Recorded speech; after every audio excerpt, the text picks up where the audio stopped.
advance notice did you have of the FBI's plan to search Mar-a-Lago? I didn't have any advance notice. None. Zero. Not one single bit. No. The president was not briefed, was not aware of it. No. No one at the White House was given a heads up. No, that did not happen. First, I personally approved the decision to seek a search warrant in this matter. Second, the department does not take such a decision lightly. Okay, that was a Biden administration and officials, also AG Merrick Garland, denying basically that Biden had any knowledge or involvement in the FBI raid on Trump's Mar-a-Lago in 2022.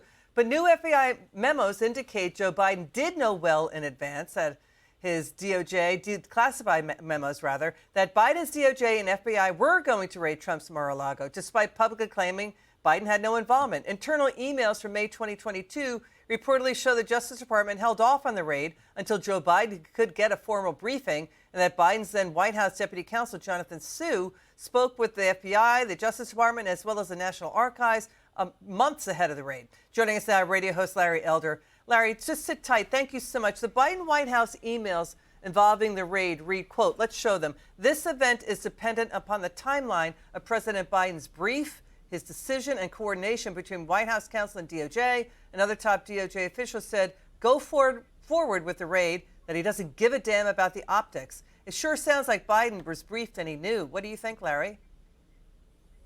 You know, there's so much here that's scary, that's shocking. Some of it we assumed, now it's confirming. But let's step back. If President Trump does not recapture the White House, we never learn about any of this lawfare against the president. And Liz, I'm a lawyer. I cannot imagine being on a phone call with a client. The FBI is listening. I know the FBI is listening, and I don't advise my client that our phone call is being monitored. That is just beyond shocking. And all this nonsense about we didn't know, they lied to the American people. And again, but for Donald Trump recapturing the White House, we never learned about any of this. This is major abuses of political power and the powers of the levers of the U.S. government to go after a political enemy. So let's talk about the Reuters report. Biden's special counsel Jack Smith spied on FBI Director Patel and Chief of Staff Susie Wiles to get Trump. But when they were private citizens in 2022, that Biden's FBI got their phone records in Jack Smith's fishing expedition. I mean, so this story is what you're also talking about here, right, Larry? That the FBI also, you know, these files were in a prohibited access folder, making them harder to find. So now it's Kash Patel, Susie Wiles, 8 U.S. senators, 430 conservatives and groups. That's right. I mean, this is really seriously chilling, and ethical questions about Jack Smith and the Biden White House tactics.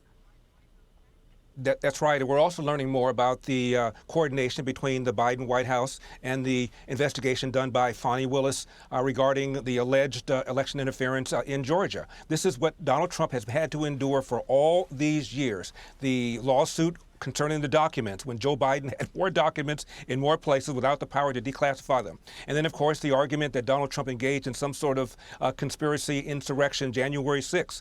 That went away. The two prosecutors in New York, Alvin Bragg and Letitia James, both ran promising to get Trump. This is what this man has had to endure. This is what the country has had to endure. And it is just an outrage, an absolute outrage. Larry Elder, thank you so very much for helping us out with this story tonight. It's always great to see you. Appreciate you.